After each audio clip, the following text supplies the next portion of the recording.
Most people know Bryan Battle as the guy from The Ultimate Fighter with the cool name.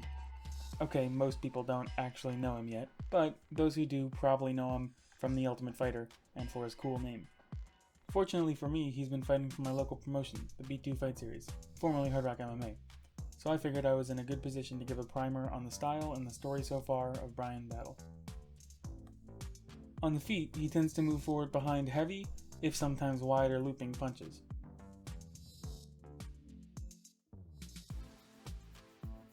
A tactic aided by head movement and throwing up a lead high cover when his opponents swing back.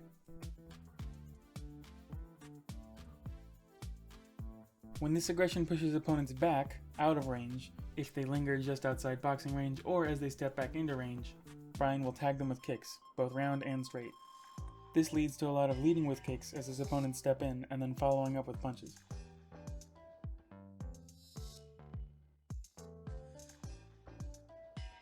This combination of aggression and punishing distance makes for a pretty high pace on the feet, and between that relentless pace and kicks and knees to the body, Battle's opponents appear to tire out long before he does. Consistently, fights that begin competitively turn into brutal barrages of unanswered blows as the rounds roll down.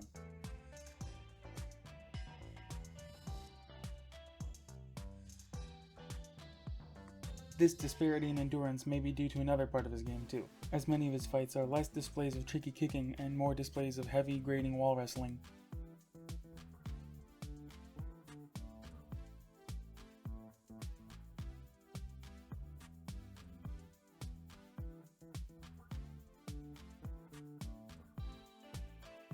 Into ground and pound and a slick submission game on the mat. Altogether, this style presents the dilemma of retreat and risk getting kicked up, or try to stay in and trade and risk getting taken to the wall, held down, and out-grappled. One of Bryan's 8 wins as an amateur was over current UFC welterweight Impa Kasanganay, back when they were both starting out on their local scene in Charlotte, North Carolina. Kasanganay, to my eyes, is a fantastic prospect. And that loss as an amateur against Battle was the only loss on his record, up of course until last year's knockout of the year at the hands of Joaquin Buckley. While Bryan only has a 5-win and 1-loss pro career so far, compared to his upcoming opponent's 10-3 record, I think his extensive amateur career means some people are underestimating the amount of experience he has. Going 8-2 across only about 2.5 years, Bryan amassed a longer amateur record than anyone else who's fought on the show this season.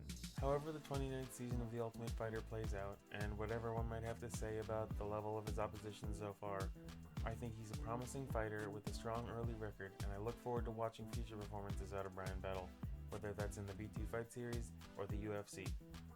To see more of Battle's fights, or to support the MMA organizations that help form up-and-coming fighters, check out these organizations linked below.